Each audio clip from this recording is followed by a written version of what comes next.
একটা প্রশ্ন এসেছে, যাক অনেকদিন পর একটা প্রশ্ন আসলো, হ্যাঁ, যে হ্যাঁ ভোট দিবে না না ভোট দিবে। আচ্ছা, সুবহানাল্লাহ। দেখেন, হ্যাঁ না দুইটা অপশন আছে কি নাই?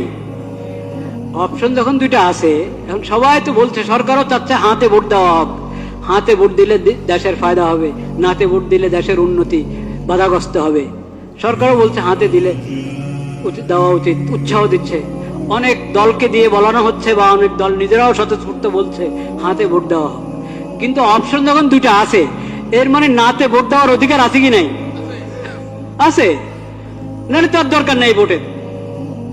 হ্যাঁ না দুইটা যখন আমাকে দেখাচ্ছেন যে হাতে ভোট দাও বা নাতে ভোট দাও, এর মানে অধিকার দেওয়া আছে সরকারের পক্ষ থেকে। আপনি নাতেও দিতে পারেন, হাতেও দিতে পারেন। নাতে দিলে এটা অপরাধ হবে না, দণ্ডনীয় অপরাধ হবে নাকি নাতে দিলে? তাহলে হ্যাঁ না দুইটার ভোট অপশন রাখলো কেন?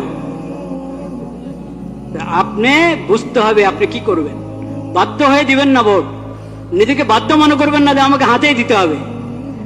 বাধ্য করে না কেউ আপনাকে, কিন্তু এক ধরনের যন্ত্রণায় ফেলেছে আমাদেরকে। নির্বাচন কমিশন হোক, সরকার হোক, বিদেশিরা হোক, আমাদেরকে এক ধরনের কিসের মধ্যে ফেলেছে? যন্ত্রণায়, পেরেশানিতে ফেলেছে। দেখেন, একটা প্রশ্ন, কথার কথা, একটা বোঝার জন্য একটা প্রশ্ন আপনি করলেন, ঢাকা এটা কি বাংলাদেশের রাজধানী না ইন্ডিয়ার রাজধানী? টিক চিহ্ন দিবেন, আপনি হ্যাঁ বা না বলবেন। কি বলবেন? হ্যাঁ, ঠিক আছে।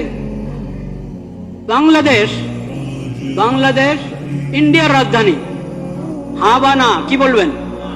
না। এখন আপনাকে প্রশ্ন করে, ঢাকা দিল্লি এটা বাংলাদেশের রাজধানী না, কি বলবেন? ঢাকা এবং দিল্লি বাংলাদেশের রাজধানী, দিল্লি এবং ঢাকা ইন্ডিয়ার রাজধানী। কি বলবেন আপনি কোন? এইখানে যে এরকম করে রেখেছে 5-6টা জিনিস, আপনি হ্যাঁ বললে সবগুলোকে হ্যাঁ বলবেন, না বললে সবগুলো কি বলবেন? কেন অপশন নাই? কেন 5 টাকায় আলাদা আলাদা ভোট নেন? আপনাদের কি সিলের টান পড়ছে না কালি কাগজ না কিসের টান পড়লো? 6টা জিনিসের উপর একসাথে বললে হ্যাঁ, আর না বললে 6টার উপরে কটা? মোট কটা? 5টা 8টা।